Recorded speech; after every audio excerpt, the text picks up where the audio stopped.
Wow. Based on both of the drafts, Philippines with a bit of both. The land of dawn for Team Philippines versus Indonesia on the opening match of day number 2. We're going to dive straight into the land of dawn, ladies and gentlemen, for Indonesia versus Philippines. Wow, honestly, the early game is going to be so important here because at any moment, right, any one of these teams, they can actually get an advantage, and if they do, both Indonesia and Philippines are notorious for taking that kind of lead and actually using it as efficiently as possible and punishing every single mistake. And if they do that, they can set the tone for the mid to late game all the way since as early as the 2nd or 3rd minute. You can see in the start here, both teams wanting to go for just a normal start, not really going for anything too aggressive early on. They both just want to clear their camps, get to a point where they can finally actually deal out some damage to burst and obviously use those power spikes well. Here, Arashi, with the pathing of both of the junglers, it does feel like they want to play towards the side laners a little bit early as well. We've also seen many times that Del Rosario on the utility junglers really likes to go and clear that gold lane to help the Beatrix out. Well, the early game, it's going to be so much pressure, so many things for the roamers to do, right? Because in the early game, it's always about how the roamers can facilitate. Will they move towards the gold lane? Will they move towards the mid lane? You know, once you get one of your laners ahead, that will allow you to use that lane as the basis to make plays happen. Well, here it is. Objective secure for Team Philippines. And now they're going to look, again, just to play it calmly, play it efficiently. And that's exactly what they need to do. They do not need to go for anything too aggressive here when they have the lead. For the Indonesians, they need to make sure that they abuse that Cult Ultra as much as possible. They do have the Black Dragon form as well, so those objective takes are going to be very much in their favor, only if they're able to actually get an advantage and actually capitalize on the fact that they have a bit more crowd control and they have a lot more utility that they can actually abuse to force the Philippines into a tough spot. But of course, if they do go too aggressively, there is a Lapu-Lapu, there is a Valentina, so a lot of counter-engage potential from the side of the Philippines. Well, here it is, another engage coming in, and that's going to be Dreams taken really low. First blood over to Philippines as they're looking for more. That's the IMU doing work, stealing away to the Divine Judgment and picking up another for Imam in the mid lane. That is what you have to be aware of, man. If you don't want to deal with the engage, you can engage on the engager, and that is exactly what the Philippines have done. They take out Dreams, and they hunt for stragglers afterwards. They have the tempo in the game right now, and if you look at the side lanes, that is where the action will start building up. Because with pressure in all the lanes from the Philippines, they're going to try and cut into the jungle and cut off members of Indonesia from their own backup. I just really like how Soriano is taking this lane, is approaching this lane, this matchup, right? Up against the Melissa, he knows exactly that he is going to lose out if he goes for these trades, if he goes for these 1v1 duels. So what he does is he swaps over to the Bennett just to clear out the waves, rotates over to help this team, and simultaneously gets even more gold because they're trying their best to actually funnel as much towards Soriano. And if Soriano gets a bit more items, he can very easily start poking down members from the side of the Indonesians because there's only one real tanky frontline member in Psychots, and if he is too low for a fight, it's going to be very difficult for the Indonesians to try and contest any kind of objective. Well, ladies and gentlemen, here, Villa Luna in the gold lane. They're looking for some plays here up in the gold lane. The gold lane for sure has been the target for a lot of players, but here we go, Bruce Passion. Soriano picking up a kill, and now Dreams is going to be very, very low. Gets out just barely here, but you can already see the cut coming in from Del Rosario over the top side. There's going to be flickers over under the tier 2. Dreams not using flicker just yet. Very wise to save that flicker as he did have a bit of backup. Oof, as we called it out, man, the side lanes. There you go. Indonesia just a bit too late, a bit too behind when it comes to that pressure, and the Philippines absolutely capitalize and punish anybody who doesn't want to back away from their first turret, and they have taken the first structure, the first objective, and with that, they will have a lot more areas on the map to make plays around, and they do have a lot of very good catch. This is it, Arashi. This is the meta that we have been mentioning about. The ultimate bonding experience where they group up as 5 into the mid lane. They start to just put in a lot of mid pressure so that they can actually have more room to play in the side waves. 4 members grouping up and always just dap-a-dap in that XP lane solo. Villa Luna right now, though, has completed that Radiant Armor. That item reduces damage when it comes to multiple instances of damage. So against a Faramis, against a Kaja or the Gusion, it's going to be very good. But look at that. Big potential over to Del Rosario when he comes in, using so much damage with Appraiser's Wrath, taking back a whole lot of HP and outplaying the situation, turning it completely around. It's looking bad for Indonesia as that's going to be the 3rd turtle over to Philippines with no trades on the board, no turrets, no kills so far. They put a trigger on that play with the objective to try and force the Philippines' hand, but instead the Philippines has all the answers. A tanky front line, 2 tanky front lines in fact, and a lot of utility to ensure that their member stays alive, and afterwards they can just chase and take out members of Indonesia one by one, and even then, they go for the pressure, and it seems like the Indonesians, they have to try and make a huge play happen, or a massive pickoff, but it's going to be very difficult because the positioning from the Philippines is way too good. The setup, the positioning, and the trigger instantly onto Psychots, picking him up, baiting Indonesia over to that bottom side to pick up a free turret and 2 free kills in the process. It does feel like so far in this game, the Philippines are a step, maybe even 2 steps ahead of Team Indonesia as Dream's going to get knocked up.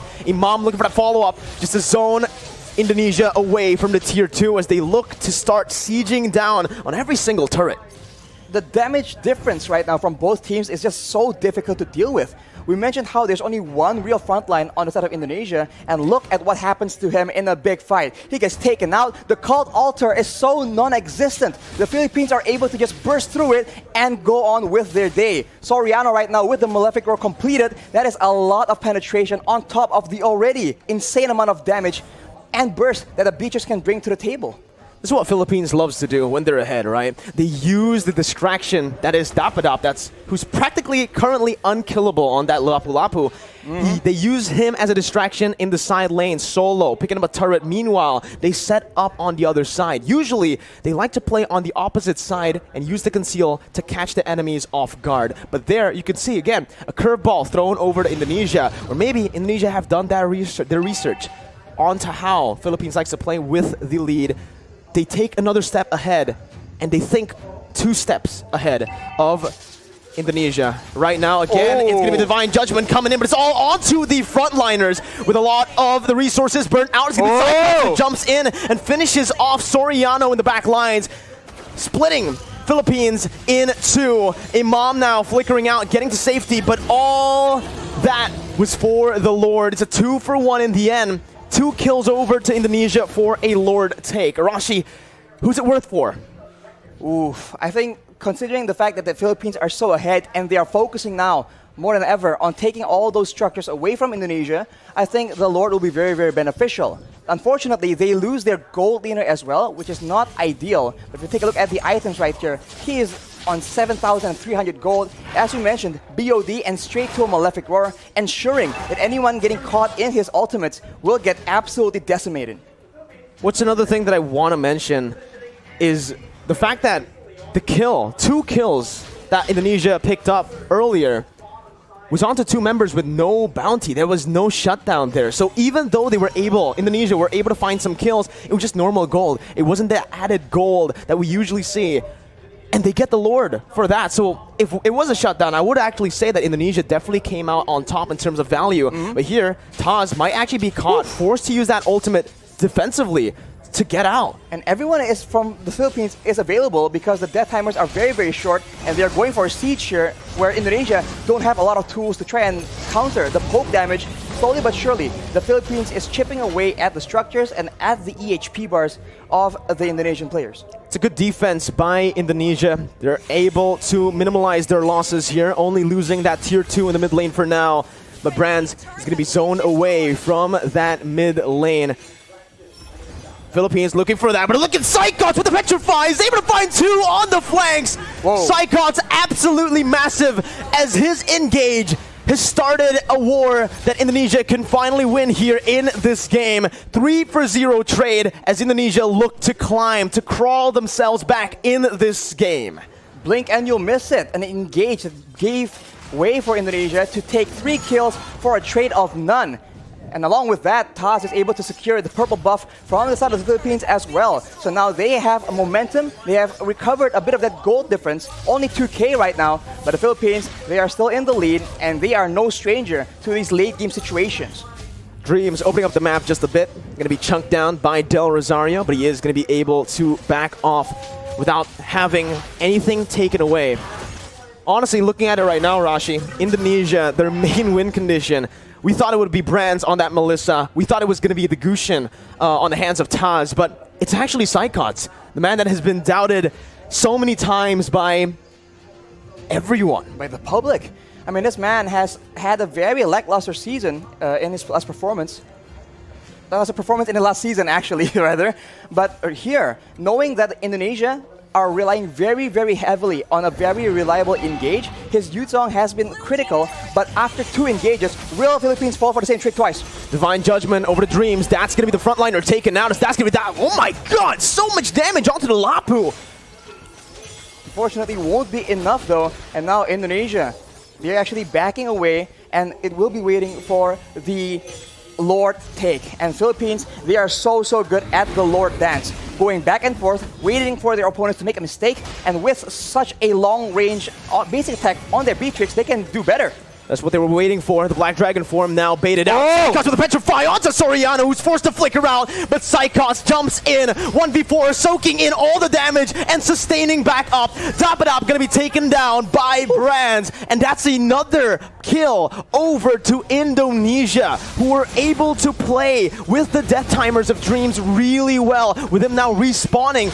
They've taken back the lead if they actually can secure the Lord, which they should be able to. Free Lord over to Indonesia. They're not stopping just yet though. Concealed play from Indonesia. They back off. Back off for now, as the orange buff will be contested as well. So the Philippines are now on the back foot. And if you look at the composition, in a way, right, in the big team fights, there's a lot more DPS and utility available in the hands of the Indonesians. After that play, they go for the purple buff as well.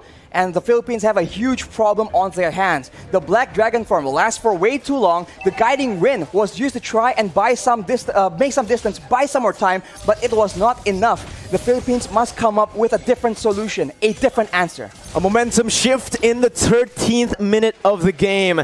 And now it's Philippines who have their backs against the wall with the Enhanced Lord marching in that top lane.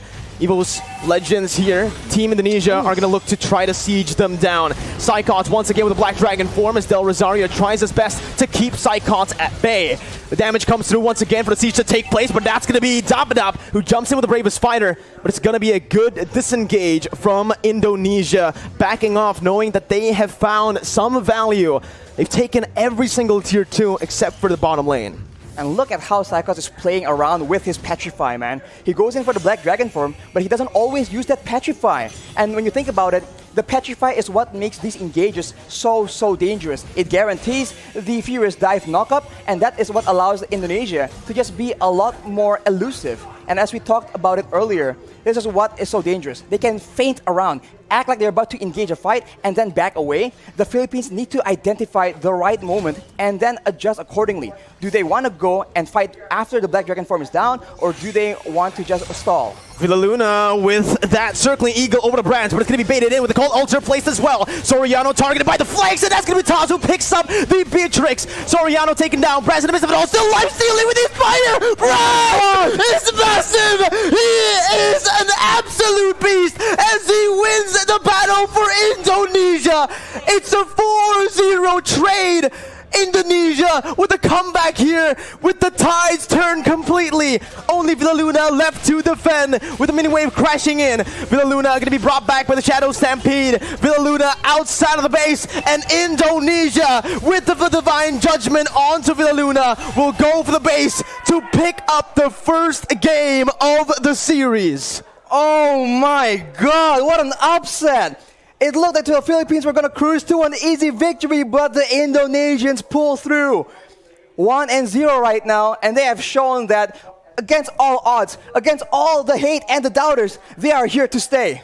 Give the MVP over to Psychos, man. Wow. What a performance and what a statement here.